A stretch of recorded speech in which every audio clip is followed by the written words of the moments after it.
তোমার নৌকা কোন নৌকা? দেখি দেখি দেখি, তো মাথায় দাও, মাথায় দাও, মাথায় দাও, মাথায় দাও, নৌকা মাথায় দাও। হ্যাঁ, বাস ছিঁড়ে দাও। হ্যাঁ, বাস এখন দরকার নাই। বাস যখন বেইমান মুনাফেক নেতারা আসবে তখন লাগবে বাস, এখন কোনো বাসের প্রয়োজন নাই। বেইমান মুনাফেক নেতারা আসবে, তাদের বাস মারা হবে, আর ভালো নেতা যারা আছে তাদের স্যালুট দেওয়া হবে। হ্যাঁ, জয় বাংলা, জয় বঙ্গবন্ধু। শেখ হাসিনা আসবে ফিরে বাংলাদেশে বীরের বেশে। মিষ্টি নিয়ে আসবে আমার দাদা ভাইয়ের জন্য, সারা বাংলার শিশু লীগদের জন্য শেখ হাসিনা মিষ্টি নিয়ে আসবে ইনশাআল্লাহ। আজকে বাংলার প্রতি ঘরে ঘরে শিশু লীগের অভাব নাই। সারা বাংলাদেশে এখন আওয়ামী শিশু লীগ সব থেকে শক্তিশালী সংগঠন। শিশুরা শেখ হাসিনার অপেক্ষায় আছে। ইনশাআল্লাহ শেখ হাসিনা আসবে, সারা বাংলার জনগণ হাসবে।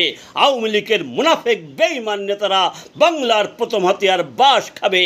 বাস খেয়ে চোখের জলে ভিজবে বালিশ। শেখ হাসিনার কাছে করবে নালিশ, কোনো লাভ হবে না, লাভ হবে না।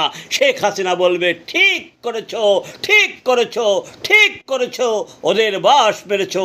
দলের সুদিনে আমার উন্নয়নের ঢোল বাজিয়ে ওরা দলের ক্ষতি করেছে। দলের দুর্দিনে শুধু গ্রুপে জি আপা, জি আপা, জি আপা বলেছে, মিথ্যা কথা বলেছে। কোনো কর্মী জনগণের তারা খোঁজ নেয় নাই। তাদের বাস মেরেছো, ঠিক করেছো।